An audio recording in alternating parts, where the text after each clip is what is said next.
Buenas amigos, aquí de vuelta en Suegro Directo. Hoy tengo un invitado especial de múltiples talentos. Él hace de todo y es uno de los querendones más grandes que tiene Puerto Rico. Carlos Esteban Fonseca. ¿Cómo estás? Contentísimo, qué gusto estar aquí. Siempre es chévere venir a tu espacio. Bueno, como todos los invitados, Carlos Esteban, tengo que empezar aquí con lo primero y es con tu niñez. Cuéntame cómo fue eso, la dinámica, cómo tú te criaste y dónde. Yo nací en Santurce por pura casualidad porque allá estaba el hospital, pero en realidad soy de Bayamón, de Campo Alegre en Bayamón. Allí vivía con mi madre y mi padre. Mi madre es una jibarita de Comerío, pero mi mamá hizo de jovencita la zapaterita prodigiosa, hizo mi madre. Y entonces la zapaterita prodigiosa la persiguió toda la vida. Mi madre fue la zapaterita prodigiosa hasta que murió a sus 78 años. ¿Y qué era la zapaterita Pues prodigiosa? la obra de teatro. Y ella hizo el personaje de la zapaterita estando en la escuela. Y se quedó la zapaterita para siempre. En el día del funeral llegaba gente que venían al funeral de la zapaterita prodigiosa. ¿Y dónde que era ella mi madre? interpretó eso? En la escuela intermedia, escuela superior. Pero fue un palo en la escuela y la llevaron por las escuelas de los barrios.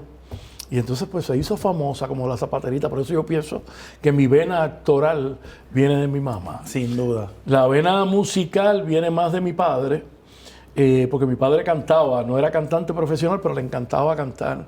Y siempre tenía discos, los domingos en la mañana siempre había música en la casa, estaba Gilberto Monroy, Los Panchos, todo ese mundo musical de la época. Yo lo tenía los domingos en la mañana. Y mi casa era bastante disfuncional, ¿sabes? ¿En qué sentido? No, mi papá le gustaba darse el palo duro. Mi mamá y mi papá peleaban constantemente, pero se adoraban por otro lado. No, pero los domingos eran días de música y romanticismo. ¿Y eso te afectó a ti en tu formación en alguna medida? Sí, todo afecta a uno. Sí, a mí me tomó tiempo. En mi casa, por ejemplo, era bien violenta. Mi papá era violento. Mi papá tenía bar. También. Y mi papá nació y se crió en Los Millones en Bayamón. Y en Los Millones había que pelear. Sí. Entonces, pues papi era, ¿sabes? Tenía una reacción violenta ante la vida, resolvía las cosas de forma violenta. Y a mí me ha tomado muchos años cambiar ese curso y llevar la vida pensando que son mejores las rosas que las espadas. Oh, claro. ¿Cómo era tu relación entonces con él? Porque mira, con mi papá mi relación fue muy mala de niño y de joven y todavía de adulto. Pero es bien interesante, porque yo me caso con Sofía y yo le decía a Sofía, si un día mi papá me dice, yo te quiero mucho, eso va a cambiar nuestra relación totalmente, porque yo nunca he oído a mi papá decirme eso. Yo le decía a Sofía, ya teniendo alrededor de los 50 años. Y pues todo cambió, mi papá se puso viejecito y ahora me llama todos los días de su vida. No diga. Todos los días me dice que me quiere, que duerma bien. Qué cosa increíble. Sí, ahora tengo una relación excelente. ¿Y cómo tú has tomado eso con él? Con mi papá. Pues tengo una relación excelente con él, eso es lo que cambió realmente Pero tú lo mi juzgas, vida. pero tú lo juzgas a él por que era así o tú no crees que eso también tenía que ver mucho que influir los tiempos, porque antes la correa, la hebilla, el zapatazo, claro. Eran los tiempos y también la vida que vivió mi papá. Mi papá perdió a su mamá el Día de Reyes cuando tenía 6 años. Se crió en una casa en Los Millones solo con su papá, que era una leyenda en Los Millones, Fonseca. Al día de hoy hay gente que todavía lo recuerda. Mi abuelo nunca fue al médico en su vida. Fue por primera vez, alrededor de los 80 años, por primera vez fue un médico y se murió dentro de la sala, dentro del... Sí. El único día que fue el médico fue el día que se murió. Sí, dentro de la oficina del médico, no fue ni en la sala, dentro de la oficina del médico, allí se murió. Mi abuelo cantaba el rosario, cantaba décimas, pero era alcohólico. Vendía aguacates también. Y entonces mi papá se crió dentro de toda esa violencia. Alcohólico y duró 80 años. Sí, era sabroso. Increíble. No, sabroso. Y mi papá tiene 90 y bastante que bebió en su tiempo. El alcohol te puede traer. El labor te puedes conservar en el alcohol. Exacto. Pero mi abuelo era un gran tipo también dentro de todo. Y mi papá, pues yo lo perdoné hace muchos años. Y siempre fui intentando tener una mejor relación con él. Y ahora pues mantenemos una relación muy cercana, bonita, hablamos todos los días. Antes a mí me molestaba que me preguntara sobre mi vida en términos de negocios, ¿no? Porque yo soy artista. Bueno, tú sabes que el trabajo artístico unas veces puede ser muy productivo económicamente y otras veces no. Entonces yo sentía que lo hacía como para hacerme sentir que yo no producía lo que debía. Ahora yo le doy todas las explicaciones del mundo. Porque él fue contador toda la vida y esa es su mayor diversión. Yo me levanto y todos los días yo le hago le explico un itinerario. cómo está corriendo el negocio, cuánto se vendió en el fin de semana, cuánto no se vendió, cuántos empleados tuve, cuántas horas trabajaron para él mentalmente, porque está clarito, hacer números de cómo me va en el negocio y ese tipo de cosas. No, ahora mantenemos una relación bien chévere. ¿Y cuál es la enseñanza detrás de todo eso? Bueno, esa historia... Que nunca es tarde. Y que esa historia de uno decir, mira, yo soy de tal manera porque mis padres eran así. Uno tiene la oportunidad siempre de reflexionar y de hacer la vida, porque si no, pues entonces las partes malas mías son culpa de mi papá y las partes malas de mi papá son culpa de mi abuelo y las partes malas de mi abuelo son culpa... Y entonces, ¿a dónde vamos a llegar? En la vida tenemos que sacar tiempo para mejorar y mi padre me dio la mejor lección que me podía dar. Después de todo esto, porque él lo decidió, yo decidí cambiar de estilo y nunca es tarde si la dicha es buena. A mí me hace sumamente feliz hablar con mi papá ahora tal y como es hoy y no tengo nada que reprocharle. Al contrario, aprendí mucho del tipo. Qué historia más linda esa. Y con un final feliz. ¿En qué escuela empezaste? Cuéntame, ¿qué hacías? ¿Cómo te portabas en la escuela? Yo me portaba muy mal. ¡Ah! Muy mal, me botaba muchas veces de la escuela. Tú como que no me das ese tipo, fíjate. Sí, yo estuve en una escuelita que se llamaba Hellinger Roy. Estuve luego en el Colegio Santo Domingo y luego me fui a la Academia de Discípulos de Cristo, que desde quinto grado por ahí estudié hasta tercer año, y ya en el tercer año me fui al COEP, el Centro de Oportunidades Educativas de Buchanan, para terminar en 6 meses mi cuarto año y para poder subir mis notas para entrar a la universidad. Yo tenía un promedio tan bajito que yo no tenía forma de llegar a la universidad y yo en cuarto año cogí 7 clases y saqué 7 AES para poder subir el promedio y poder entrar a la universidad. Entonces en el COEP, como bien dice su nombre, Centro de Oportunidades Educativas, pues se sentaban contigo y veían, yo decía, mira, yo necesito coger 7 clases, ¿entiendes? Aunque tenga que coger química y física el mismo año y tengo que sacar en las 7. Así que por favor, me permitieron coger las 7 clases y así entré a la Universidad de Puerto Rico. Sí, pero eso denota que no era una cuestión de falta de inteligencia, era cuestión que no eras aplicado. No era aplicado en ninguna medida. Y además yo soy ADD. ¿Te aburría la escuela? Me aburría en la escuela.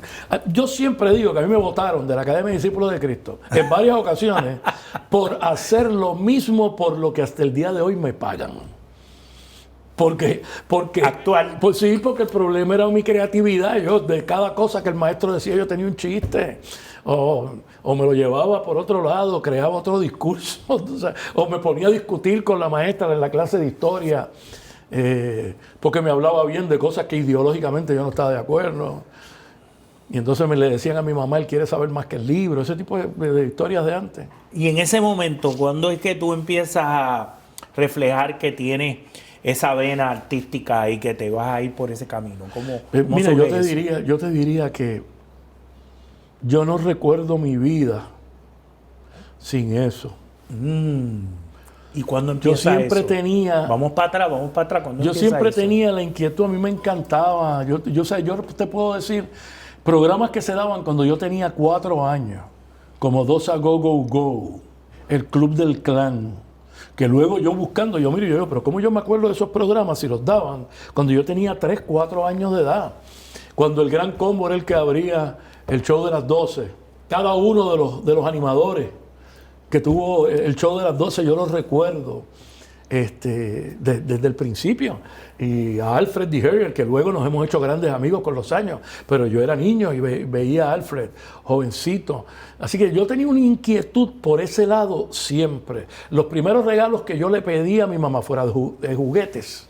Los primeros regalos que pedí fueron discos. ¿De quién? El primer disco que le pedí a mi mamá fue un disco de Sandro. De Sandro. De Sandro ¡wow! de América, sí. Yo era fanático de Sandro también. Sí, de niño. Y el segundo disco que le pedí a mi mamá fue el disco de Willy Colón y Héctor Lavoe. Y ya está, yo, ya está, ya está, ya está, yo. Ese fue el segundo disco que le pedí a mi mamá. Ya en el 74, que yo tenía 14 años, pedí dinero para tener el disco de Fania All Star y el disco de Danny Rivera en concierto. Ay, el de Danny en concierto. Y me los aprendí de arriba abajo. O sea, al día de hoy, yo puedo cantar Quítate tú para ponerme yo. El de Fania. Y te lo puedo cantar con todos y cada uno de los soneos que hacía cada uno de los artistas que estaba allí. Que los recuerdo como ahora. Igual el disco de Danny, me acuerdo hasta de las cosas que decía. O sea, yo, al día de hoy, mira, por ejemplo, y esto es un homenaje a Danny que se lo hago con todo mi corazón. Que muy merecido lo tiene. Ese disco empezaba, como Danny empezaba el concierto diciendo, probablemente está muriendo un niño con el hambre perdida en las orejas. Posiblemente un preso esté escribiendo una carta llena de angustias y de quejas. Posiblemente mientras esto pasa, yo me estaré afeitando las patillas. Y posiblemente a ustedes en sus asientos esto no les haga ni cosquillas. Posiblemente a algunos ya le duela y posiblemente yo le hago la fiesta. Pero no se preocupen porque esto está pasando lejos de estas fiestas. Y ustedes solo lo están escuchando. Y yo en este teatro lo estoy contando. No sé si soy valiente, algo así, no me acuerdo, pero terminaba diciendo posiblemente. Creo que es un poema de Patsy Dion, si no me equivoco. Y entonces empezaba, me está doliendo una pena que no la puedo parar. Mira, desde los 14 años yo me acuerdo de eso. Así que siento que mi vida siempre estuvo ligada a ser artista, pero por ahí, por los... Pero empezaste cantando más o menos a esa edad. Sí, yo cantaba. Yo a los 15 años canté por primera vez en la TEA, calle Sol 280 en el Viejo San Juan con mi banda. Con tu banda. Con mi banda y todo canciones mías de arriba abajo el show.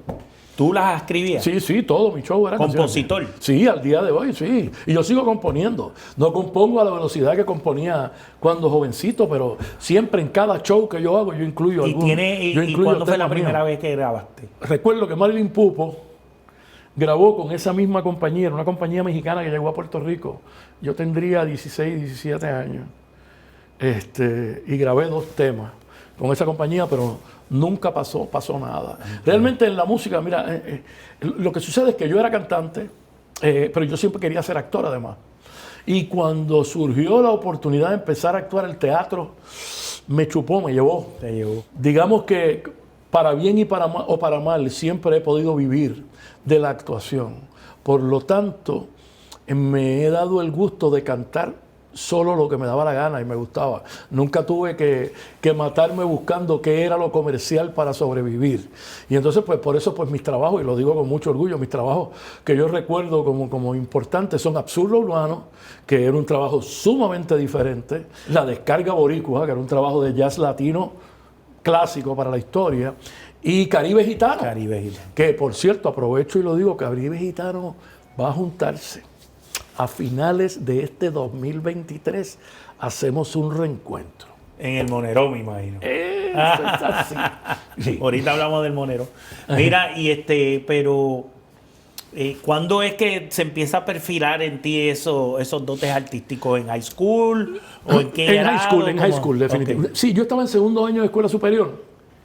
Cuando, como yo cantaba en la iglesia, y a mí me gustaba. Entonces tú empezaste cantando por la iglesia. Sí. Ahora. Y cantaba en un grupo que se llamaba La Tamburina. Carmelo Santiago, una persona que es muy cercana a mí, fue de alguna manera. ¿Qué significa La Tamburina? Un padre para mí. ¿Qué era La Tamburina? La Tamburina era un grupo de jóvenes. ¿Pero quién lo organizaba? Carmelo Santiago había organizado ese grupo. ¿Pero era grupo. religioso? Sí, en la iglesia Discípulos de Cristo de calle Comerío. Y ahí yo empecé a cantar. Ahí conocí a Aníbal Ayala y a Abdiel Santiago, que fueron con los que hice Absurdo Urbano luego con los años.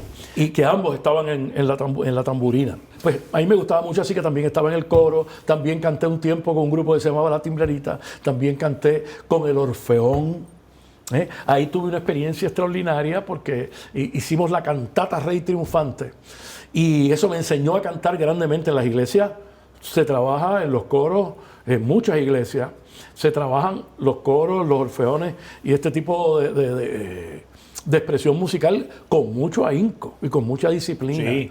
Y entonces, por casualidades de la vida, los orfeones tienen bajos, barítonos, tenores 1 y 2 y la melodía. Yo era melodía, que es un tenor, pero no que no sube tanto como los 1 y 2. Entonces, éramos 3 melodías. Uno de ellos era Aníbal Ayala, que se fue a trabajar a la Telefónica por las noches, jovencito, y ya éramos 2 nada más. El otro se llamaba Guardiola, era un señor mayor, y era el cantante de la iglesia de siempre, y era el que tenía los solos. ¿Y qué pasó? 2 semanas antes se nos enferma Guardiola, y yo me quedo solo de melodía, con todo el orfeón a mi alrededor, y además tener que hacerlo solos. Por lo tanto, mi gran prueba de fuego, y siendo un chamaquito, fue cantar con un orfeón completo a mi alrededor a voces y yo solo manejar la melodía. Entonces aprendí mucho sobre lo que era la disciplina de cantar como era y afinado con ese grupo. Pero bueno, de ahí, pues, un día voy a ver Puerto Rico Fuá. Y cuando voy a ver Puerto Rico Fuá, digo, yo quiero ser como esa gente. Dije teatro. En medio de la función. Y de ahí pues vino ese amor por el teatro. Después yo era presentado. Un día me presenté. Yo tenía una noviecita, Nilka Liz del Carmen Santiago Gómez, donde esté. Besos y abrazos. Hija de quien era el tramoyista, el jefe de tramoya del Teatro Tapia. Y ahí pues me fui uniendo a cosas de teatro. Y su esposa, la mamá de Chiqui. Para esta época, ¿qué edad tú tenías? 13, 14 años por ahí. Wow, qué joven, y ya en esas líderes, sí, en esas pues, tablas. Sí, pues ella me llevó a la APATE, Asociación Puertorriqueña de Artistas y Técnicos del Espectáculo. Eso no existe ya, ¿verdad? No. Y yo fui y canté. Walter Rodríguez era el vicepresidente de la PATA en aquel momento. Y cuando Walter me miró cantando, me dijo, tú cantas muy bien, tienes una mina en esa garganta, pero tú eres actor. Me dice Walter, y yo, bueno, yo sé lo que yo quiero ser, pero no sé cómo. Con la guitarra yo llego donde quiera, pero ¿cómo empiezo a actuar? Me dice, mira, hay un festival que se está llevando a cabo en el Teatro Silvia Resach. Y yo quiero que tú vayas todas las noches. Yo le digo, sí, lo que pasa es que yo puedo ir 1 o 2 días, pero mi mamá no puede ir a buscarme todas las noches a Puerta de Tierra, para Bayamón. Pues yo podría llegar en guagua, pero no tengo forma cómo regresar. Y Walter me dijo, pues es sencillo, yo vivo en Cagua. ¿Dónde tú vives? Yo le digo en Bayamón Gardens, en Bayamón, al lado de Rexville, ya casi subiendo para Comerío. Y me dice, pues no importa, yo todas las noches te voy a ir a llevar a tu casa y después me voy a ir a Cagua. ¡Wow! Y Walter Rodríguez hizo eso por mí, noche tras noche. Ese sábado me dijo, llama a tu mamá, de un teléfono público que había allí, me dijo, y dile que vas a llegar tarde, porque vamos a ir a la TEA. Y yo llamé a mi mamá, le dije que iba a llegar tarde. Y nos fuimos a la TEA. Estaba presentando el concierto a distancia de Roy Brown, en aquel momento con Miguel Cubano y José González, ellos 3 nada más. Era el primer fin de semana. O sea, yo fui a la primera presentación del concierto a distancia que se ha hecho por tantos años en Puerto Rico y que tanto espacio tiene dentro de la música puertorriqueña, dentro de la música popular puertorriqueña. Y esa noche conocí a Roy Brown, esa noche conocí a Lucecita Benítez. Y ahí comenzó todo un proyecto dentro de la música y dentro del teatro en mi vida. Como un año después, cuando tenía 15 años, un día me encontré con Abelardo Seide y me dijo, tú siempre has querido cantar en la TEA y este fin de semana no tengo a nadie. Y yo, porque me tiraron cañón a los que venían. Y ya, pues, yo voy a estar. Me dice, ¿pero qué edad tú tienes? Y yo, 18, tenía 15. Y entonces me dejaron cantar en la TEA y ahí comenzó toda esta vida hasta el día de hoy. Hasta el día de hoy. Y mira qué interesante. Mira lo que hizo Walter por mí. Cuando yo abro Monero, lo abro pensando en la TEA. De hecho, el primer cóctel que se hizo en Monero es el Tisana. Porque la TEA, el único cóctel que tenía, se llamaba Tisana. Monero es la sala de conciertos que tiene el Centro de Bellas Artes de Caguas, que se ha convertido en un lugar muy popular para los artistas dar conciertos. Había un vacío en Puerto Rico para una sala que pudiera acomodar ese tipo de espectáculos, y ellos han llenado el vacío de que se hablaba de hace muchos años como el Ocho Puertas, y ahora la sala está llena todo el tiempo. Es difícil conseguir una fecha en la sala. Sí, Monero. Monero Café, Teatro y Bar, que pues, lo llevamos hacia adelante con el corazón y el alma, mi esposa Sofía de la Cruz y este servidor. Pues, ¿tú sabes quién es el gerente de mi barra? No. El hijo de Walter Rodríguez. Y por pura causalidad, o sea, ni siquiera lo salimos a buscar, no sabíamos siquiera que el hijo de Walter era bartender. Y así sorprendente. Nos encontramos y cuando yo le dije, mira, tú tienes que ser el bartender nuestro porque gracias a tu padre yo estoy aquí. Por destino. Mira cómo es la vida. ¿Cuál fue tu primera obra? Mi primera obra de teatro, bueno, en la escuela, fue Bienvenido Don Goyito. Yo hice el men, el personaje, el sabroso. ¿Qué año fue ese? ¿Cuánto tenía? Como 13. Rafaelito Navarro se llamaba el maestro que me dio la oportunidad de hacer eso. Siempre se lo voy a agradecer toda mi vida. Y era tío de Abdiel Santiago, con el que hice Azul Urbano. Mira cómo las relaciones son tan importantes en el desarrollo de las artes. Rafaelito también jugó baloncesto con el equipo de Bayamón, Vaqueros de Bayamón. Fue dirigente y era un gran maestro. Luego de eso, mi primera obra profesional, hice obras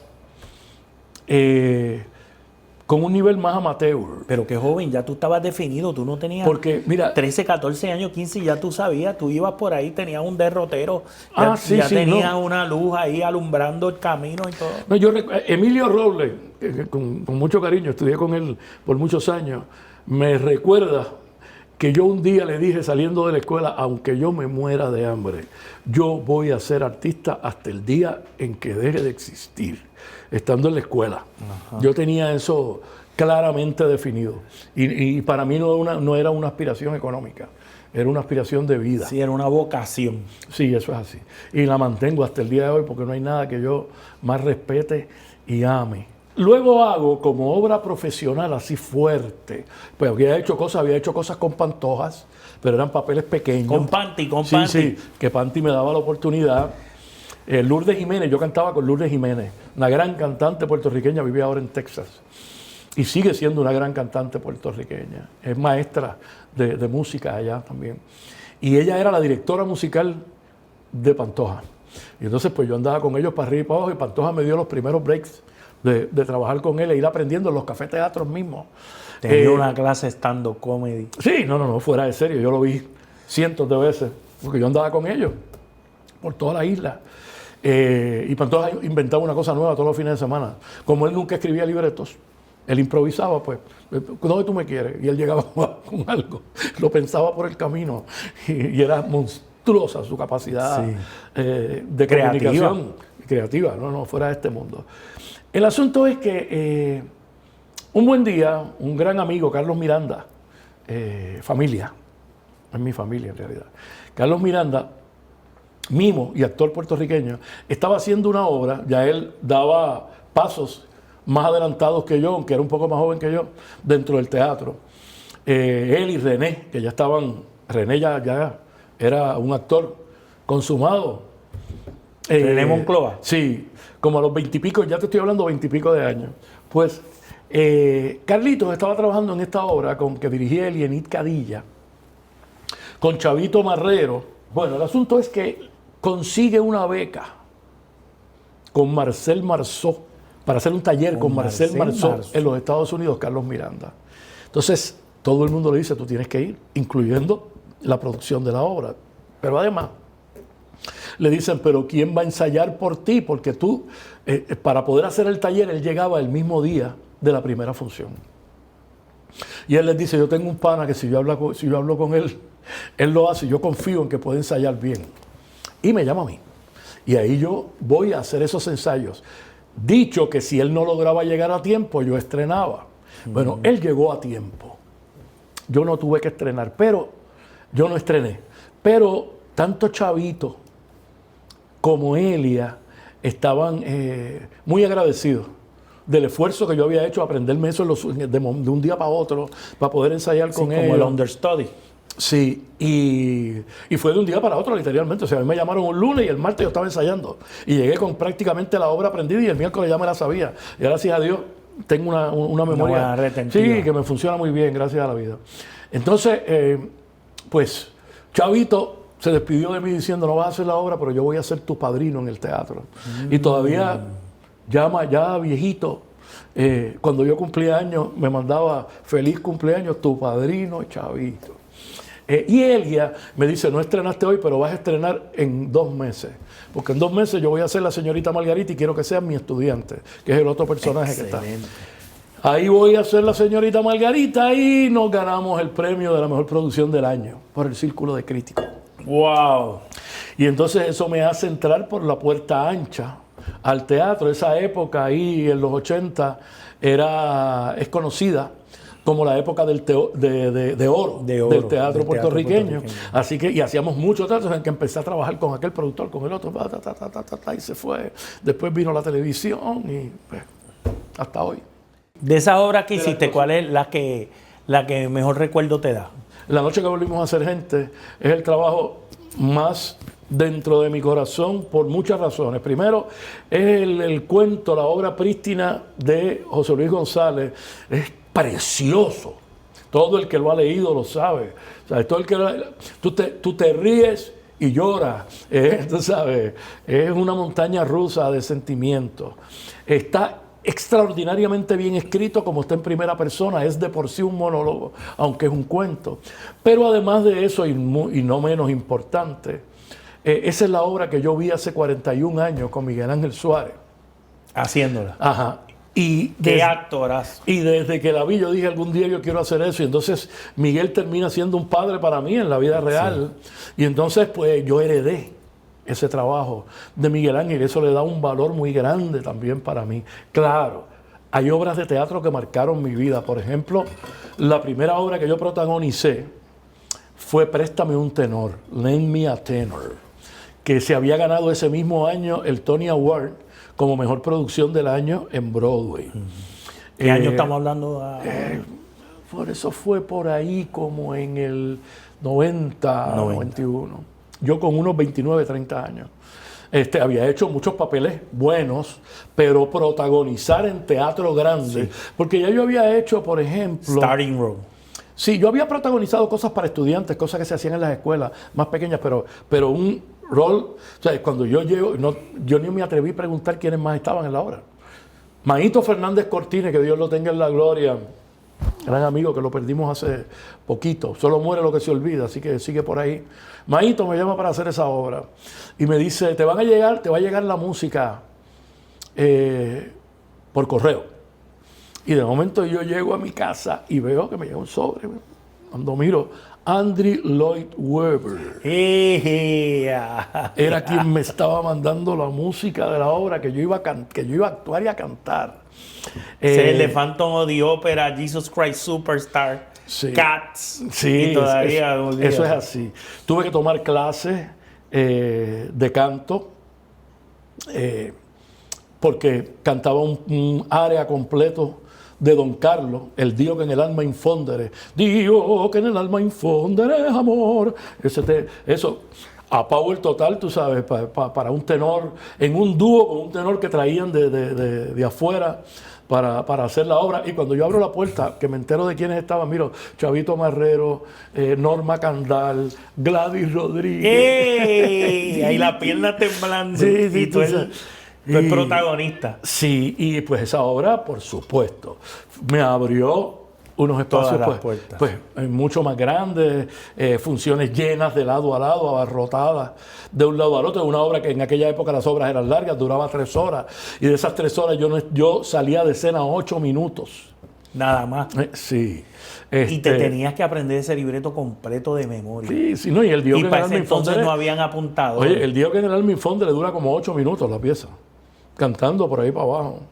¿Sabes? Y había un pedacito Sin de apuntadores. Otelo. No, sin apuntadores de ninguna clase. Hoy día todo el mundo No, y descansa con los apuntadores y los teleprompters y todas las cosas. Y dirigiéndome Pablo Cabrera, que luego me dirigió Pablo Cabrera. en ¿Quién mató a Héctor Lavoe? ¿Quién mató a Héctor Lavoe? Que también le hiciste. También sí, que tuve la oportunidad de hacer 100 y pico de funciones de esas en la ciudad de Nueva York. Yo he tenido estamos- los 3 que han interpretado esa obra en Nueva York aquí. ¿Ah, sí? Yo entrevisté a Domingo, después entrevisté a Raulito Carlos y ahora Manuel. te estoy entrevistando a ti. ¿Quién mató a Héctor Lavoe? Por supuesto, un trabajo muy importante. Es una excelente obra de teatro, muy bien escrita, muy divertida, muy sentida, y hacer el personaje de Héctor Lavoe es un trabajo. Creo que cuando tú entras en qué momento de este, porque estaba Domingo, Estaba Domingo. tuvo- Hizo la primera temporada, la Sí. segunda temporada Raulito. la hizo Raúl, la tercera temporada la empezó Domingo, y como al mes entré yo por Domingo e hice esa temporada hasta el final. Cuéntame tu experiencia allí. Bueno, En Nueva extraordinaria. York, Mira, o Broadway, pero sigue siendo Mira. Broadway. fue bien interesante porque primero que la gente adoraba a Héctor, no te podías equivocar en nada. Yo ensayé muy poco porque venía a sustituir a Domingo, y recuerdo que en la segunda función adelanté, se me fue de la cabeza un soneo, y lo dije antes y fui a decir el próximo soneo después, y del público me cantaron el soneo para que supiera cuál era el que iba. ¿Ok? Ahí me di cuenta que ni siquiera podía cambiar el orden de los soneos que usaba Héctor, porque la gente se lo sabía de memoria. Raulito me y hacía que los cuentos que había gente que había visto la obra 16, 17 veces. Que era una cosa. Óyeme, Y de las personas que iban a verla, Rosy Pérez, De Niro, te cuento Pacino. sí, te cuento una anécdota. Como a la tercera o cuarta función, aún no habían puesto afuera la foto conmigo nuevo. Porque se acostumbra en Broadway, tú lo sabes, Sí. decir, esta noche el personaje de tal persona lo hace tal persona, and that's it. Y en el, comienza la booklet, obra. en el booklet te meten una hojita ahí, Sí, y sí. el bill, el playbill, y los que estén ahí son los que la hacen. Eso. Óyeme, dicen, con ustedes Héctor Lavoe, y el tipo no entra, que es como empieza la obra, ¿verdad? Vuelven, empiezan otra vez, y por fin el tipo entra, y cuando yo entro, grita un colombiano en el medio de la sala, que es una sala pequeña, dice, oye, yo pagué $200, que en aquella época era como decir, qué sé yo, $600. Sí. Que yo pagué $200 por ver a Domingo Quiñones. ¿Qué es esto? Dice el tipo. Y yo entrando a escena. Y yo sigo levantando, porque eso te tumba a la obra, la gente está, tú sabes, se cambia el ambiente. Y yo ahí levantando, me tomó hasta casi terminar el primer acto, que la obra estuviera donde tenía que estar, pero yo seguí echando el resto por ahí para abajo. Termina la función, y cuando termina la función yo salgo, allá el público todavía te esperaba afuera. Te recibes. Y ese día había una floristería al frente y estaban vendiendo rosas afuera. Y cuando salgo, el público me empieza a tirar rosas, ¿no? María, qué momento más bello. Sí, y cuando estoy viviendo ese momento y la gente aplaudiendo, ¿no? Cuando salgo del teatro, se detiene una limusina, ¡man! Y se baja este tipo y me dice, con permiso, yo fui el que gritó que había venido a ver a Domingo Quiñones. Y oye, tú has hecho un trabajo precioso, perdóname, es más, por favor, recíbeme este regalo. Y me regaló un abrigo de mink.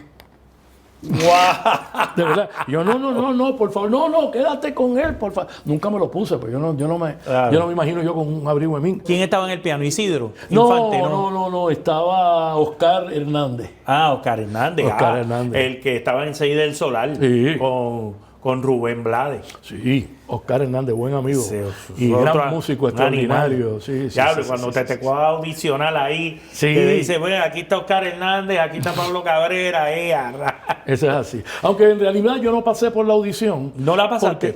Porque a mí, cuando Domingo se va, pues llaman a Raúl. Y Raúl está ocupado. Entonces Raúl le dice, mira, yo no sé, hagan lo que yo no puedo, lo siento. Y cuelga. Y lo piensa y vuelve a llamar a Pablo. Le dice, Pablo, ¿y Carlos Esteban? Y la leyenda me cuenta Raúl, que Pablo le dijo, fíjate, Raulito, aun cuando tú eres así, de vez en cuando se te ocurre algo bueno.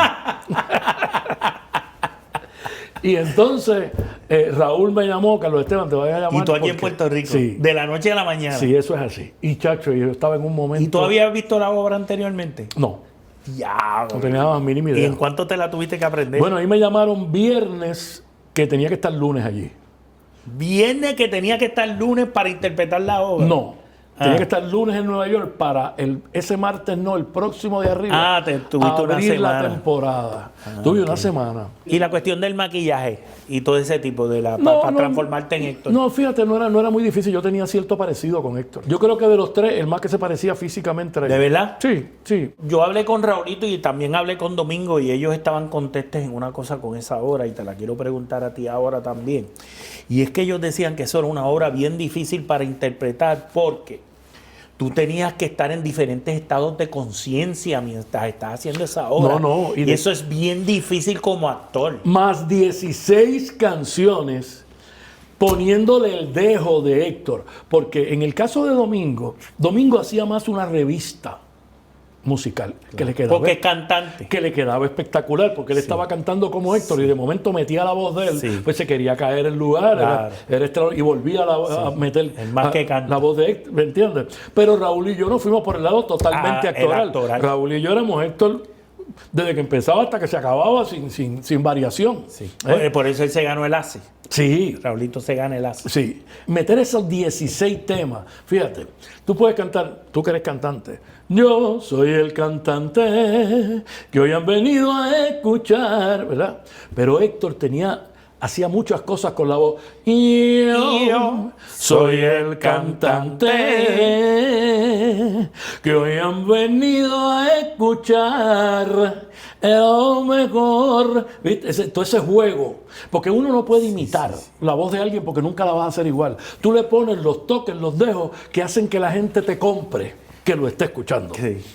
Pero entonces tiene que... Oye, tú sabes el esfuerzo Pero que es tú meterle todo esto por ahí los para abajo a cada una de las los canciones. ademanes de Héctor Sí, y también. los ademanes, mira, Y los ademanes de Héctor en los diferentes estados de conciencia. Mira, cuando estaba arriba, high. sí. Con droga. No, eso sí, no es una obra, te lo digo, es toda Bien una demanding, obra de teatro bien de demanding. arriba abajo, donde hay que es la realidad. Para hacer ese personaje no es fácil, no es sencillo.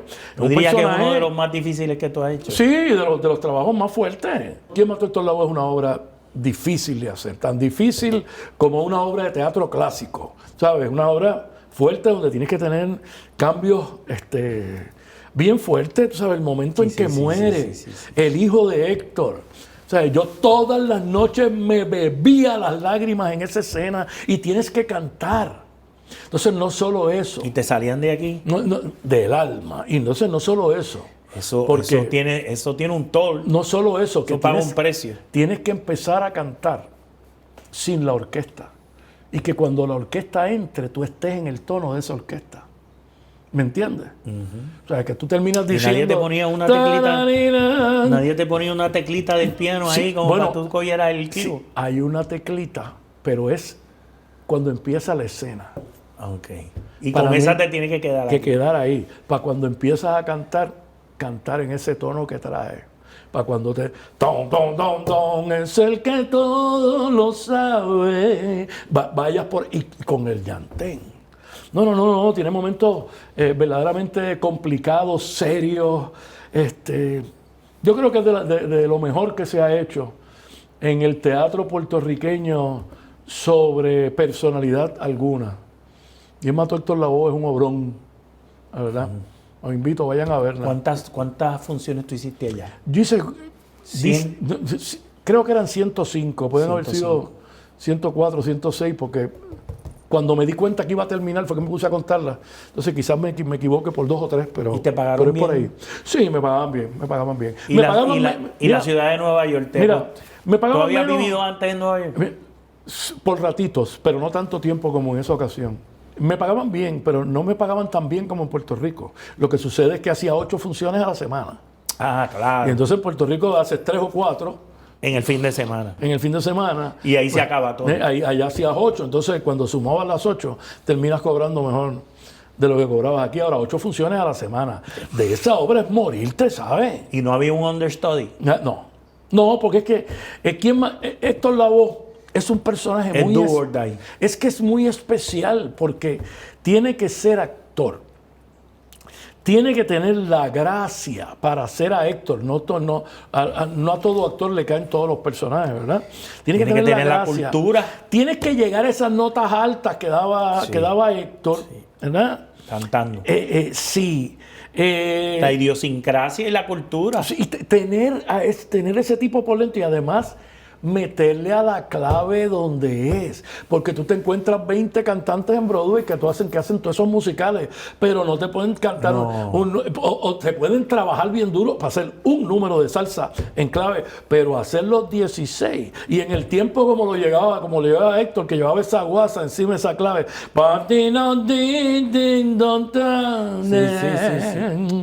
Eso arranca straight, rubateo en el medio, salva al otro lado. Sí. La complejidad. Que lo tienes que traer por dentro, no te puedes sentar a aprendértelo. Entonces, ¿de dónde tú sacas un actor que te haga eso? No. Ahora mismo lo va a hacer Raúl. ¿Quién más se tira esa maroma? Bueno, en Puerto Rico tú sabes que a veces hay talentazos por ahí escondidos. Seguro. Pero con el movimiento urbano no sé cuántos queden de esa escuela que todavía puedan coger y montarse ese papelazo. Carlos Esteban Fonseca pudo sobreponerse a las vicisitudes de la infancia y rompió la cadena del maltrato con una unción de amor y perdón. Con DNA artístico de cuna, se le hizo natural desenvolverse en estas lides con su pronunciada inteligencia. Cantando y componiendo desde los 15 años, se abrió paso aceleradamente en las lides del entretenimiento. Sus relatos de las tablas son cautivantes, pues llevan íncitos sus perfiladas destrezas como actor que puso de manifiesto interpretando al gran papel de Héctor Lavoe. Las anécdotas de Carlos Esteban Fonseca se ponen aún mejor en el próximo episodio de Sueiro Directo.